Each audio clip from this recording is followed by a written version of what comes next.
رضا رضا رضا رضا رضا رضا رضا رضا رضا رضا رضا رضا ثلاثہ لکھنے والے مولوی اشرف علی تھانوی لکھتے ہیں ایک بار دیوبند میں ٹیچرز میں لڑائی ہو گئی، دو گروپ بٹ گئے، تب مولانا قاسم نانوتوی اپنی قبر کو پھاڑ کر جسد انصری کے ساتھ دیوبند مدرسے میں تشریف لائے، لوگوں کو مشورہ دیا کہ لڑائی جھگڑا مت کرو، مشورہ دے کے واپس جا کر قبر میں لیٹ گئے۔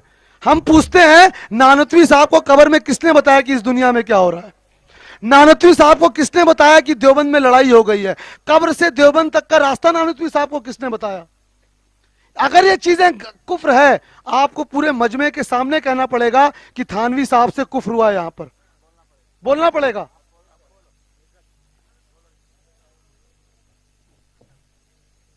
دیوبندیوں کا علماء کے بارے میں بھی اسی طریقے سے اولیاء اللہ کے بارے میں اور اسی طریقے سے نبیوں کے بارے میں علم غیب اتنا ہے جتنا کہ اللہ تبارک و تعالیٰ ان کو دیتے ہیں۔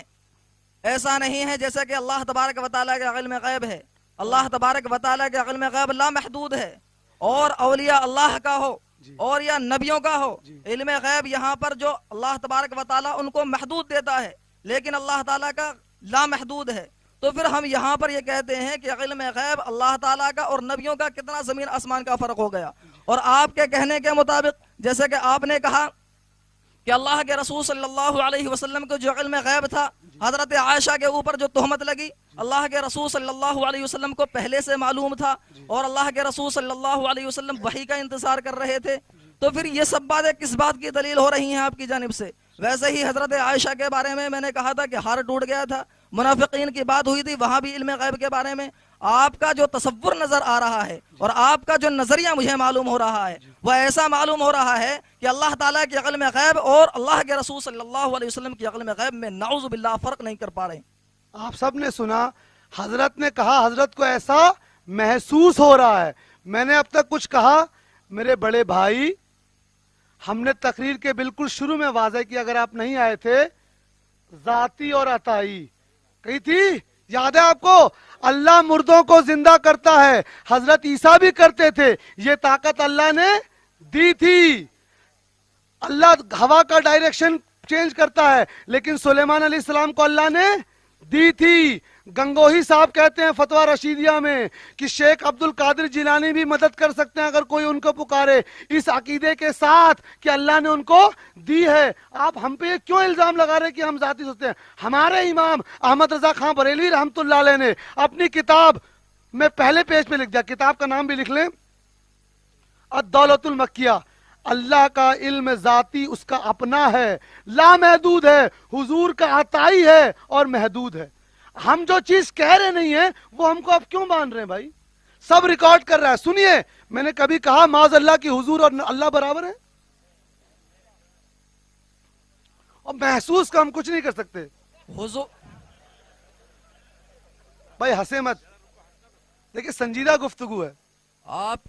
آپ کی جو گفتگو ہے جی حضرت، اور وحی کے نازل ہونے سے پہلے جو آپ وہ عقیدہ بتلا رہے ہیں کہ اللہ کے رسول صلی اللہ علیہ وسلم کو اللہ تعالیٰ کے بتانے سے پہلے وہ بات معلوم ہو رہی ہے، تو اس سے کیا بات ثابت ہو رہی ہے؟ میں یہ پوچھنا چاہتا ہوں آپ سے۔ ایک بار حضرت، اللہ کے رسول صلی اللہ تعالیٰ علیہ وسلم کو تمام چیزیں جبرائیل علیہ السلام کے ذریعے نہیں معلوم ہوتی تھی۔ آپ کو ایک دے دوں میں مثال، حافظ لگ رہے ہیں آپ چہرے سے۔ سورہ بقرہ کی جو آخری آیت ہے مشہور، آمن الرسول، کوئی بھی یہاں جتنے لوگ بیٹھے ہیں جا کر دیکھ لیں، کہا جاتا ہے ایک بار وہ جبرائیل کے ذریعے دی گئی، ایک بار اللہ تعالیٰ نے ڈائریکٹ عطا کی ہے۔ جا کے پڑھ لیں کوئی بھی تفسیر۔ دوسرا سن لیجئے بخاری کی حدیث، اللہ کے رسول صلی اللہ علیہ وسلم نماز پڑھ رہے ہیں، نماز پڑھتے وقت اپنا ہاتھ یوں بڑھایا اور کر لیا۔ صحابہ نے پوچھا یا رسول اللہ آج آپ نے نماز میں ہاتھ کیوں بڑھایا؟ فرمایا مجھے جنت دکھایا گیا اور انگور میں نے توڑ لیا۔ یعنی حضور کو بہت سی چیزیں بنا جبرائیل علیہ السلام کے بھی بتائی جاتی تھی، ٹھیک ہے؟ تو یہ جو تھا اس کے لیے جبرائیل علیہ السلام کا آنا ضروری نہیں تھا، حضور اکرم صلی اللہ علیہ وسلم کے قلب مبارک پر بنا جبرائیل کے بھی حقیقت کو اظہار کیا جاتا تھا۔ جیسے جامع ترمذی کی حدیث میں حضور فرماتے ہیں میں سویا ہوا تھا، میرے رب کا دست قدرت میرے دو شانوں کے بیچ میں آیا، مجھے تمام مشرق اور تمام مغرب کا علم دیا گیا، یہ بنا جبرائیل کے ہے۔